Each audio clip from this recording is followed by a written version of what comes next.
जम्बूद्वीपे भरतखंडे आर्यावर्ते भारतवर्षे। जम्बू टॉक्स देखने वाले हमारे सभी दर्शकों का बहुत बहुत स्वागत, अभिनंदन। मैं हूं आपके साथ निधीश गोयल, करता हूं आप सभी का यथोचित अभिवादन। और आज प्रातः स्मरणीय महाराणा प्रताप जी की जयंती है, जिनके बारे में कहते हैं कि जीवन में ये अमर कहानी अक्षर अक्षर गढ़ लेना, और शौर्य कभी जब सो जाए महाराणा प्रताप को पढ़ लेना। लेकिन कैसे पढ़ेंगे महाराणा प्रताप को? मैं आपसे फिर कहता हूं, कितने भी वीडियोस बना ले हम लोग, बहुत कम पढ़ेंगे। क्योंकि जितना तुर्कों ने, मिलेच्छों ने हमारे साथ में किया, जितना अंग्रेजों ने हमारे साथ में किया सन 1947 के बाद में, उतना ही हमारे साथ में और किया गया है, जो मार्क्सिस्टों की कलम के द्वारा हुआ है, कभी कांग्रेसी शासन के द्वारा हुआ है। और हम उसके बाद में राग गाते हैं केवल और केवल कि 2014 के बाद में भारत को एक सांस्कृतिक आजादी मिली है। लेकिन साहब, आजादी तो सांस्कृतिक मिलनी अभी बहुत बाकी है। अभी तो केवल एक छोटी सी चिंगारी लगी है। उस चिंगारी से इतना फूलिए मत, अभी बहुत काम करना है। और बहुत काम करने के लिए हर एक व्यक्ति को लगना पड़ेगा। मैंने कहा था, अक्षर अक्षर गढ़ लेना, अक्षर अक्षर जैसा काम हम सबको करना पड़ेगा। थोड़ा थोड़ा महाराणा प्रताप, थोड़े थोड़े संभाजी राजे, थोड़े थोड़े छत्रपति शिवराज, ये हम सबको अपने अंदर जगाने पड़ेंगे, तब जाकर के काम चलेगा। और उसके बाद में हम कह सकेंगे कि हाँ, वाकई में हम भी इस धरती के वीर योद्धा हैं। थोड़े बहुत ही सही, लेकिन पुत्र तो हैं, सुपुत्र हैं, कुपुत्र नहीं है, जिन्होंने सुकर्म किए हैं, कर्म किए हैं, दुष्कर्म तो बिल्कुल भी नहीं किए हैं। सोचिएगा, हल्दी घाटी के युद्ध के बारे में बात आती है, दिवेर के युद्ध के बारे में तो लोग कह देते हैं कि महाराणा प्रताप ने जीता था, लेकिन जब भी हल्दी घाटी के युद्ध की बात आती है, बड़ा बड़ा संकोच होता है कहने में। और कुछ लोग तो ये कहते हैं कि भैया, आप इतिहास को नए सिरे से लिखना चाहते हो, आपको यूजीसी में जाकर के बिठा देते हैं और उसके बाद में आप यहाँ पर लिख दीजिएगा जो आपको लिखना है। हल्दी घाटी का युद्ध चलिए मान लीजिए अनिर्णय की स्थिति में समाप्त हुआ, निर्णय नहीं हो पाया। कैसे कह सकते हैं? 1483 बाबर का जन्म हुआ था, 1483, और औरंगजेब 1707 में मर गया था। कुल जमा देख लीजिए, 200 और 17, 217 और 7, 224, 224 साल बाबर के जन्म से लेकर के औरंगजेब के मरने तक। इसमें कोई व्यक्ति जन्मा भी, बड़ा भी हुआ, उसके बाद में लड़ाइयां लड़ी, शासन किया, कुछ लोग शासन कर पाए, कुछ नहीं कर पाए। यानी कि 150-200 वर्षों के शासनकाल में जिन्होंने अपने आप को खुद तुर्क कहा, खुरासान कहा, जो कहना था वो कहा, लेकिन अपने आप को मुगल नहीं कहा। किसने कहा ये मुगल उनको?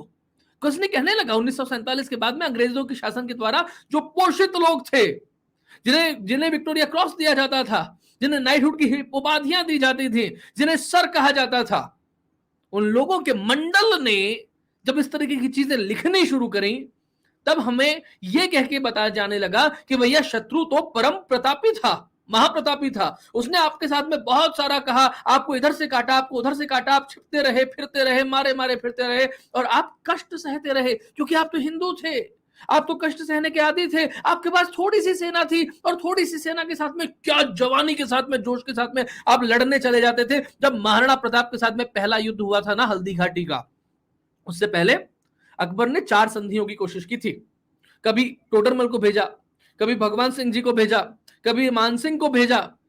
जब पता होता है ना कि इसको तो यूं मसल सकते हैं मच्छर की तरीके से, तो संधियां करने का प्रयत्न नहीं होता, सीधा युद्ध होता है। जितना अकबर की सेना लेकर के आई थी, अकबर की सेना में जितने लोग थे उससे कहीं ज्यादा महाराणा प्रताप के पास में लोग थे। एक बात और कहता चलूं यहां पर, जो लोग ये बार बार ये जब एक बड़े अच्छे कवि हैं जिन्होंने धरती धोरारी जैसी बड़ी कविता लिखी है, लेकिन उसमें जब वो कहते हैं कि नानो सो अमरायो चीख पड़ो, जब वन बिलाप जो है उनकी रोटी लेके भाग गया। हल्दी घाटी के युद्ध के समय कुंवर अमर सिंह की आयु 17 वर्ष से ज्यादा थी, और जिस घटना की ये बात होती है उस समय तो 5 साल बीत चुके थे। 17 वर्ष की आयु में कुंवर अमर सिंह ने हल्दी घाटी के उस युद्ध में पार्टिसिपेट किया था, भाग लिया था उन्होंने। ऐसे में वो कुंवर अमर सिंह जो 20 वर्ष की आयु के आसपास हो गए थे, उस समय आप कहते हैं कि वो भूख से बिलबिला रहा होगा। वो कुंवर जो राणा संग्राम सिंह के वंश का है, जो बप्पा रावल के वंश का है। अब चलिए, मैंने वंश की बात कर ही ली है तो थोड़ी सी बात यहां पर और कर लेता हूं। 6ठी शताब्दी से लेकर के 1000 साल तक अक्षुण्ण रूप से जो राजवंश लगातार चला है, मेघ गुहिल ये नाम था, जहां से गुहिल राजवंश चलता है। और उसके बाद में 800 वर्ष, और फिर राणा हम्मीर, उसके बाद में राणाओं का क्रम शुरू होता है, जिसमें राणा संग्राम सिंह आते हैं, राणा उदय सिंह आते हैं, राजा महाराणा प्रताप आते हैं, राणा अमर सिंह आते हैं, और लगातार ये क्रम आगे बढ़ता है। ये अंग्रेजों का 1857 से लेकर के 1947, 1947 भी क्यों कहूं, 1943 कहना चाहिए, जब नेताजी सुभाष चंद्र बोस ने जो एक जिनकी सत्ता को पूरे विश्व ने, कितने ही देशों ने मान लिया था। कुल जमा 90 साल वो इस देश में रह नहीं पाए, उखाड़ फेंक दिया उनको। आजादी मिली नहीं हमें, हमने उन्हें उखाड़ फेंका था।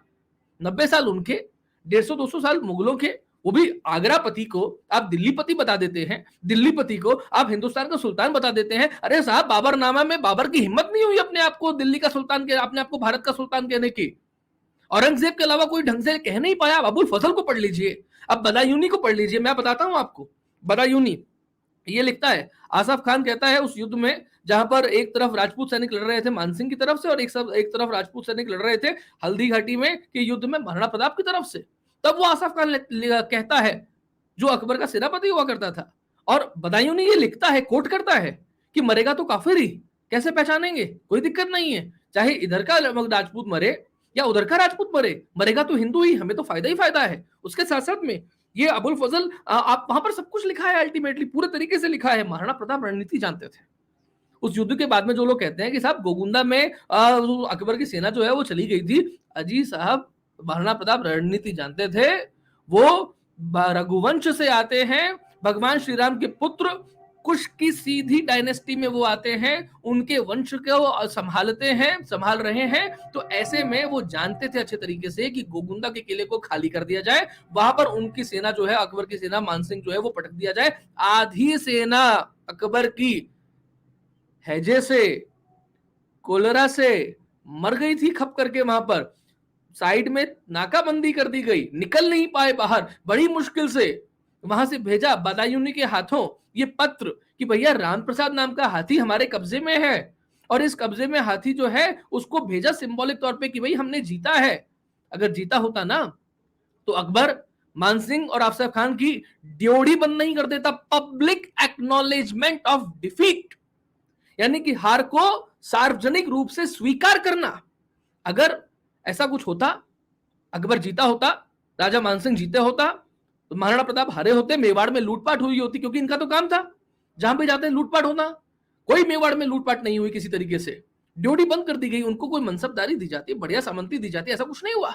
लेकिन ऐसा कुछ नहीं होने के बाद मैं आपको साथ साथ में ये और बता देता हूं कि इतने इतने लोगों ने, अब जो बात ये कही जाती है कि भैया वो तो राजधानियां क्यों बदली थी, चावंड को राजधानी क्यों बनाया भाई साहब, चित्तौड़ भी राजधानी थी, कुंभलगढ़ भी राजधानी थी, चावंड भी राजधानी थी, गोगुंदा भी राजधानी थी। राजधानियां बदली है लगातार, और बदलने की क्षमता रखते थे, वहां पर लोगों को बसाने की क्षमता रखते थे। औरंगजेब को जब 27 साल के लिए दक्षिण भेज दिया गया, एक बार तो वो बेचारा आदमी निकलता है युद्ध करने के लिए अपने बस में, तो उसका कोई युद्ध भी नहीं था, दक्षिण निकलता, 27 साल दक्षिण में रहा, जहां मर खप गया।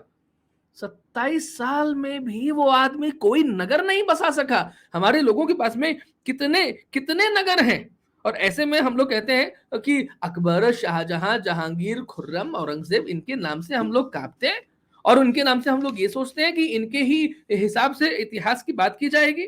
नहीं साहब, ये नहीं चलेगा। मेवाड़ के शिलालेख सीधा सीधा प्रशस्ति है, गाते हैं, हल्दी घाटी की विजय की बात करते हैं। वहां जाइएगा तो रणछोड़ मंदिर में जाइएगा, पता लगेगा आपको। उदयपुर के जगन्नाथ राय मंदिर, वहां के सभा मंडप के प्रवेश द्वार पर प्रशस्ति लिखी हुई है। उस प्रशस्ति के 41वें श्लोक में हल्दी घाटी के युद्ध में महाराणा प्रताप की विजय के बारे में पूरा वर्णन मिलता है। इसके साथ साथ में आप राणा रासो पढ़ लीजिए, राज रत्नाकर पढ़ लीजिए। कर्नल टॉड से हम लोग इतने प्रभावित होते हैं। कर्नल टॉड कौन था?